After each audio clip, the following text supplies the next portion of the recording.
अस्सलाम वालेकुम नाजरीन, उम्मीद है आपको हमारी वीडियोस पसंद आती होंगी। बर वक्त वीडियोस देखने के लिए सब्सक्रिप्शन के बटन को प्रेस करें और बेल आइकन को दबाना मत भूलें। आइए चलते हैं अपने बकिया हिस्से की तरफ।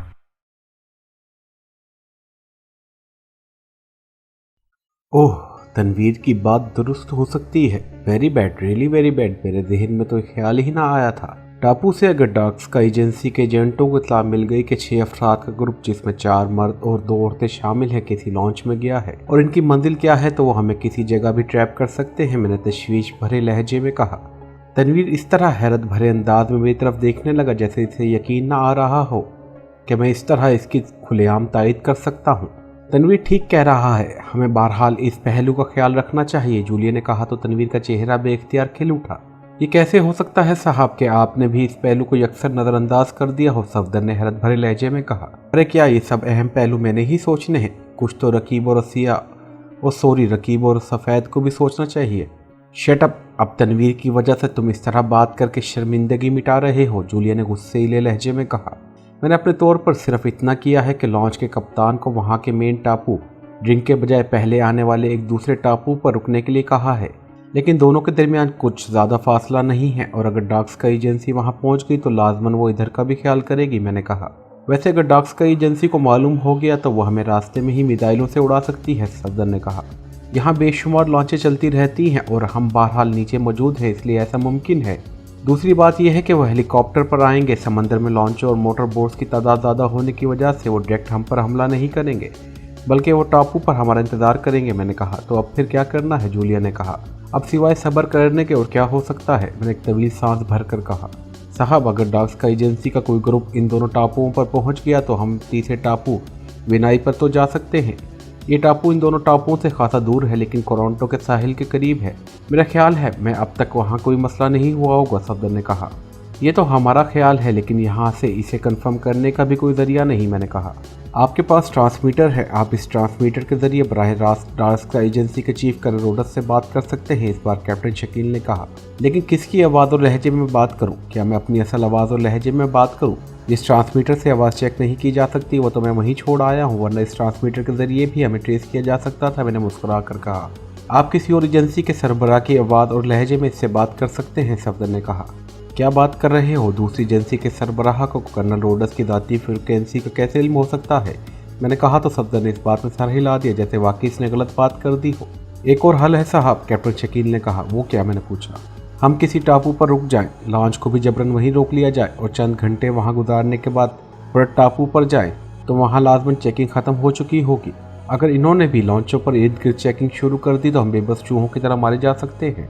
तो फिर तुम खुद बताओ कि क्या करना चाहिए, जूलिया ने झुलाए हुए लहजे में कहा। मेरे बताने से क्या होगा, वही होगा जो मंजूर खुदा होगा, मैंने मुस्कुराते हुए कहा। फिर इससे पहले कि मजीद कोई बात होती हेल्पर कैबिन में आ गया। कैप्टन आर्मट पूछ रहा है जनाब के आप पर्ट में ही उतरेंगे या ड्रिंक जाएंगे, क्योंकि पर्ट तो वीरान टापू है, वहाँ से आपको सवारी भी नहीं मिलेगी। तुम्हारा नाम क्या है, मैंने पूछा। मेरा नाम फिशर है जनाब, हेल्पर ने कहा। तो फिशर ये बताओ क्या तुम्हारा कैप्टन आर्मट वहाँ हमारे लिए किसी सवारी का इंतज़ाम कर सकता है? हम इसका मुआवजा और इनाम अलहदा देंगे, मैंने कहा। जनाब यहाँ से तो नहीं हो सकता, फिशर ने कहा। क्यों, क्या लॉन्च में इमरजेंसी ट्रांसमीटर मौजूद नहीं होता कि खतरनाक की सूरत हाल में कॉल की जा सके? वो तो है जनाब, लेकिन अब बूट वालों के पास तो ट्रांसमीटर नहीं है। इस ट्रांसमीटर से तुम किस तरह रब्ता करते हो, मैंने पूछा। नेवल हेडक्वार्टर से जनाब, वहाँ हम खसूसी तौर पर SOS पैगाम देते हैं तो वो बात करते हैं और हम खतरे की नोयत बताते हैं तो वो हमारी मदद के लिए फौरी तौर पर इकदाम करते हैं, फिशर ने जवाब देते हुए कहा। इस ड्रिंक और प्रेट के अलावा भी कोई टापू है, मैंने पूछा। जी हाँ जनाब, एक टापू और है विनाई, लेकिन वहाँ लॉन्च नहीं रुक सकती क्योंकि वो सरकारी टापू है, फिशर ने कहा। वो कहाँ है, क्या ड्रिंक से आगे है या पीछे, मैंने पूछा। प्रेट और ड्रिंक के दरमियान है, फिशर ने जवाब दिया। फिर तुम हमें प्रेट में ही ड्रॉप कर देना, सवारी का बंदोबस्त हम खुद कर लेंगे, मैंने कहा। फिशर ने यस सर कहा और वापस चला गया। मेरा ख्याल था कि आप इस विनाई पर रुकेंगे, लेकिन आपने शायद फिर इरादा बदल दिया है, सफदर ने फिशर के जाने के बाद कहा। हाँ, इसलिए कि अगर डार्क स्काई का कोई ग्रुप वहाँ पहुँच भी गया तब भी वो पर्ट की तरफ तवज्जो नहीं देगा। ड्रिंक के साथ साथ वो ग्रुप ज़्यादा से ज़्यादा विनाई पर पैक्टिंग कराएगा, क्योंकि पर्ट ऐसा टापू है जहाँ कोई लॉन्च रुकती ही नहीं और ना ही वहाँ सवारी का इंतजाम हो सकता है। इसलिए कैप्टन आर्मट को यकीन नहीं आ रहा था कि हम बाकी पर्ट में ही उतरेंगे, मैंने कहा और सफदर ने इस बात में सर हिला दिया। लेकिन साहब, फ़र्ज़ किया कि हम पर्ट पर उतर गए तो आगे कैसे जाएंगे? कोई प्लान है आपके जहन में, कैप्टन शकील ने कहा। और कोई सूरत नहीं कि हम वहाँ किसी प्राइवेट सर्विस से हेलीकॉप्टर हासिल करें और इस हेलीकॉप्टर पर टोरंटो पहुंच जाएं। अब यही एक रास्ता नजर आ रहा है।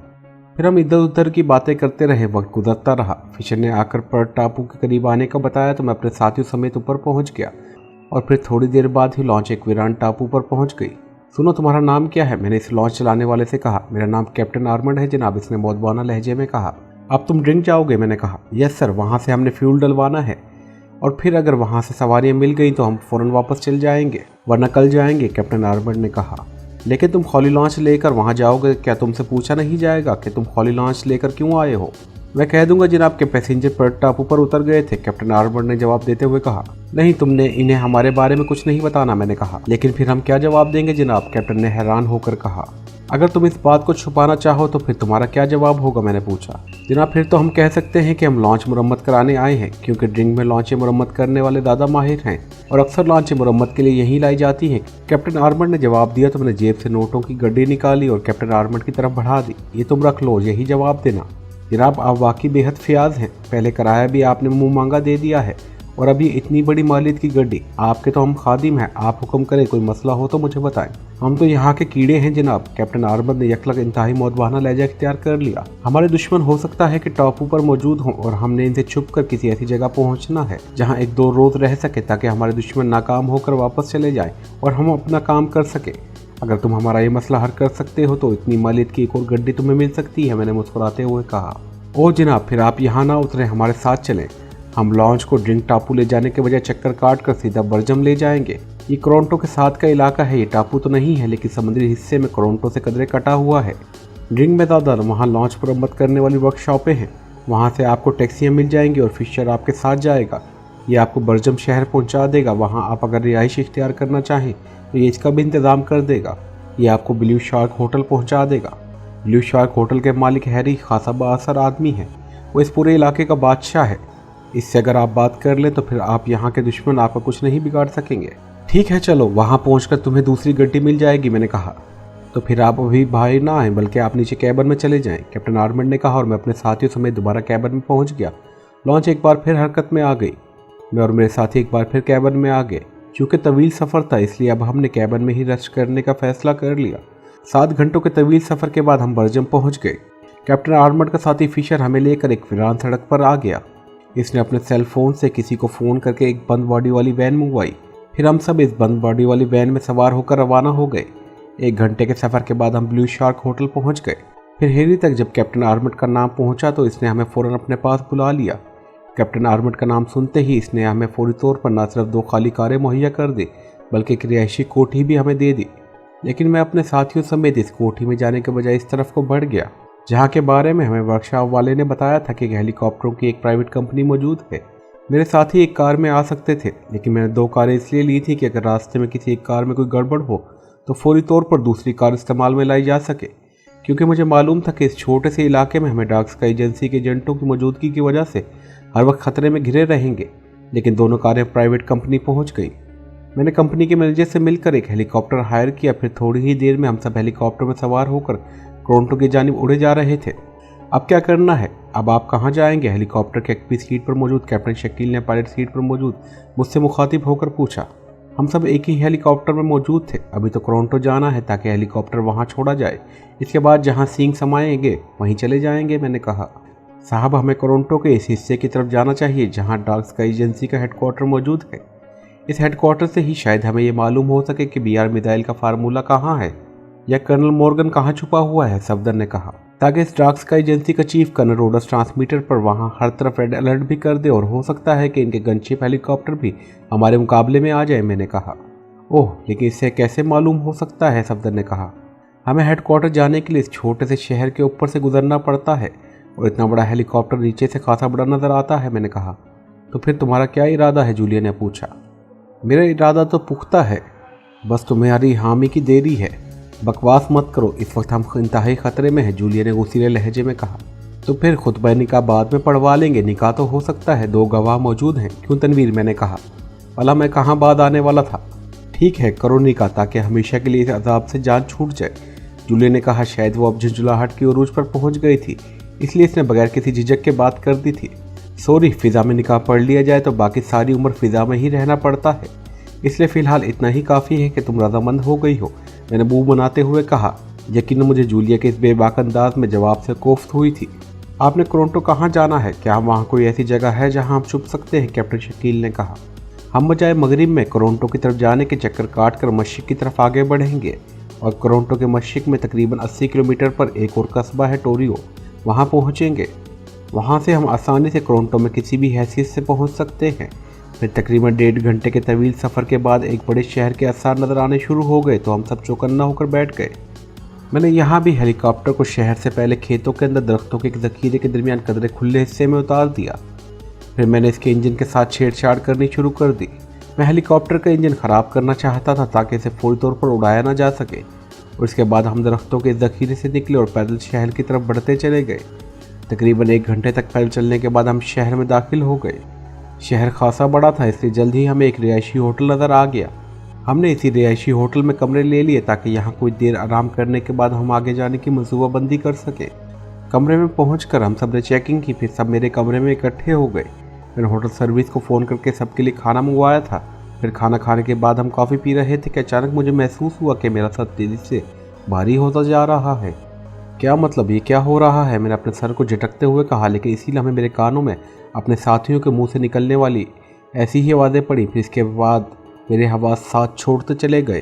रीटा जोलेन अपने ऑफिस में मौजूद थी। मेरे और मेरे साथियों की हलाकत के बाद कर्नल रोडस ने इसे पाकिस्तान सीक्रेट सर्विस के दूसरे ग्रुप की तलाश का टास्क दे दिया था। कर्नल रोडस ने बताया था कि लीडर के कहने के मुताबिक डीएस हेडक्वार्टर पर हमला करने के लिए इनके साथ साथ पाकिस्तानी सीक्रेट सर्विस का दूसरा ग्रुप भी आया हुआ है। इस ग्रुप के बारे में मैंने ही इन्हें बताया था कि वो टोरंटो में मौजूद है। रीटा जोलेन अपने ऑफिस में आकर फौरी तौर पर अपने सारे ग्रुप को हर तरफ फैला दिया था। रीटा जोलेन ने अपने ऑफिस में आकर फौरी तौर पर अपने सारे ग्रुप्स को हर तरफ फैला दिया था, जो न सिर्फ पूरे टोरंटो में फैल गए थे बल्कि इन्होंने सी पोर्ट और इर्द गिर्द मौजूद छोटे टापुओं पर भी पैक्टिंग कर ली थी। 2 रोज़ गुजर गए थे लेकिन अभी तक किसी जानिब से कोई भी रिपोर्ट नहीं मिली थी, जिस पर रीटा जोलेन को यकीन हो गया था कि मैंने जान बचाने के लिए यकीनन टेरेसा और एंटोनियो के सामने झूठ बोला था। वो अपने काम में मसरूफ़ थी कि सामने पड़े हुए फ़ोन की घंटी बज उठी। इसने हाथ बढ़ाकर फ़ोन का रिसीवर उठा लिया। यस, रीटा बोल रही हूँ, इसने मखसूस लहजे में कहा। ओलिवर बोल रहा हूँ मैडम, दूसरी तरफ से एक मर्दाना आवाज़ सुनाई दी। क्यों फ़ोन किया है? रीटा ने कहा। मैडम, अभी अभी एक इतला मिली है कि एक हॉली लॉन्च को टापू पर आने के बजाय आगे वर्कशॉपों की तरफ जाते देखा गया है, तो मैं वहाँ पहुँच गया मैडम। वहाँ से खबर मिली है कि एक औरत और 4 मर्दों का एक ग्रुप मुरम्मत होने वाली एक लॉन्च से उतरा है और लॉन्च एक आदमी को साथ लेकर मुरम्मत करने वाले की बंद बॉडी वाली वैन में बैठकर शहर चला गया है। मैंने जब वहाँ से पूछगुछ की तो पता चला कि ये ग्रुप शहर के सबसे बदनाम होटल ब्लू शार्क गया है। इस होटल का मालिक इस शहर का सबसे बड़ा बदमाश हैरी है। मैंने इन लोगों के हुलिया और कदोकामत के बारे में मालूम कर लिया है। कदोकामत से वो पाकिस्तानी एजेंट ही लगते हैं, ओलिवर ने कहा। ओह, ये तो वाकई वही लोग हैं और इन्हें किसी न किसी तरह मालूम हो गया होगा कि हम यहाँ पहुँच गए हैं, इसलिए इन्होंने ये चक्कर चलाया है ताकि हम यहाँ इनका इंतज़ार करते रह जाएं। तुम तमाम साथियों को साथ लेकर चेक पोस्ट पर पहुँचो फ़ौरन, रीटा जूलियन ने बुरी तरह से चीखते हुए कहा। यस मैडम, दूसरी तरफ से कहा गया तो रीटा जूलियन ने रिसीवर कैंडल पर रखा और तेज़ी से उठी। मैं इसके पीछे से निकलकर वो बैरूनी दरवाजे की तरफ बढ़ती चली गई। बाहर कुर्सी पर एक नौजवान बैठा हुआ था। इसे देखकर वह फ़ौरन उठ खड़ा हो गया। माश, रीटा ने इस नौजवान को देखकर कहा। यस मैडम, नौजवान ने मौजवाना लहजे में कहा। जॉनसन कहाँ है? रीटा ने पूछा। वो बाहर मौजूद है मैडम, माश ने मौजवाना लहजे में जवाब दिया। इसे बुलाओ यहाँ, इसे कहो कि 10 मुसल्ला आदमी और 2 खाली जीपें लेकर यहाँ पहुँच जाए। दुश्मन एजेंटों के ठिकाने का पता चल गया है और हमने फ़ौरन वहाँ छापा मारना है, रीटा ने कहा। यस मैडम, मैं कॉल करता हूँ इन्हें, माश ने कहा और तेज़ी से इस ऑफिस की तरफ बढ़ गया जहाँ से रीटा जूलियन बाहर आई थी। थोड़ी देर बाद वो बाहर आया। वो हाजिर हो रहे हैं मैडम, माश ने कहा। थोड़ी देर बाद जॉनसन अपने 10 साथियों समेत वहाँ पहुँच गया। इसके पहुँचते ही कुछ ही देर बाद 4 जीपें भी वहाँ पहुँच गई, जिनमें से 2 खाली जीपें थी और 2 में मुसल्ला अफराद मौजूद थे। जॉनसन लंबे कद और कदरे भारी जिस्म का मकामी आदमी था। वो जल्दी से जीप से उतरा और इसने रीटा जूलियन को सलाम किया। बाकी मुसल्ला आदमी भी गाड़ियों से उतरकर इसके सामने कतार बनाकर खड़े हो गए। इन्होंने भी इसे सलाम किया। आओ मेरे साथ, रीटा ने कहा और इसे लेकर वो इस कमरे में पहुंच गई जिसमें इसने ओलिवर को कॉल वसूल की थी। यहाँ कोई ब्लू शार्क होटल है, रीटा ने कुर्सी पर बैठकर जॉनसन को सामने मौजूद कुर्सी पर बैठने का इशारा करते हुए कहा। यस मैडम, इंतहाई बदनाम होटल है, जॉनसन ने कहा। इसका मालिक हैरी है, रीटा ने पूछा। यस मैडम, इसके हाथ बहुत लंबे हैं, बड़े बड़े अफसरान इससे मिलते रहते हैं। हमसे बड़ा अफसर और कोई नहीं है, समझे। ये समझ लो कि ये प्रेसिडेंट के बाद मेरा ओहदा है, इसलिए आइंदा ऐसी बात मुंह से मत निकालना, रीटा जोलन ने गुस्सीले लहजे में कहा। यस मैडम, हुक्म की तामील होगी, जॉनसन ने मौजबाना लहजे में कहा। इसके चेहरे पर मजीद रौनक के तासुरात उभर आए थे। सुनो, पाकिस्तानी दुश्मन एजेंट जिनकी तादाद 6 है, जिनमें 2 औरतें भी शामिल हैं, यहाँ से खुफिया तौर पर गुजर कर ब्लू शार्क होटल पहुँचे हैं और यकीनन इसी हैरी ने इन्हें पनाह दी होगी। यह इंतहाई खतरनाक तरीन एजेंट्स हैं।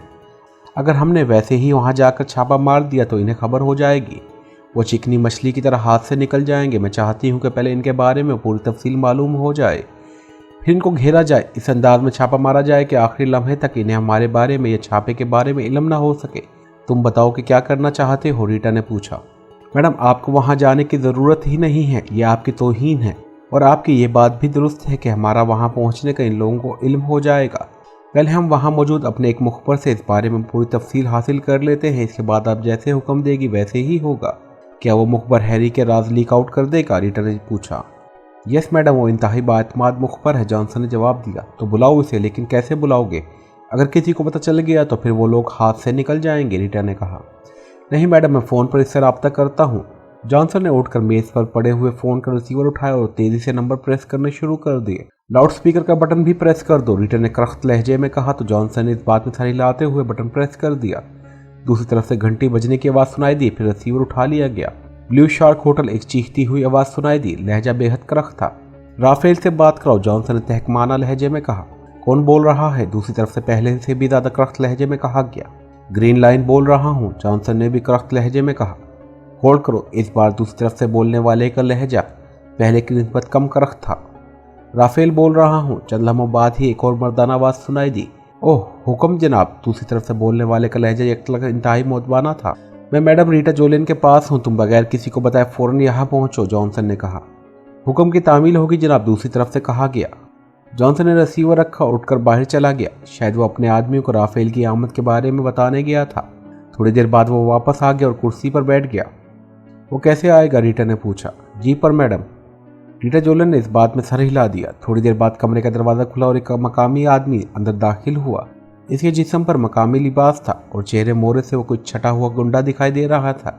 इसने जॉनसन और रीटा जोलेन को सलाम किया और एक तरफ मौतबाना अंदाज में खड़ा हो गया। बैठो, रीटा ने कहा तो राफेल सहमे हुए अंदाज में कुर्सी पर बैठ गया।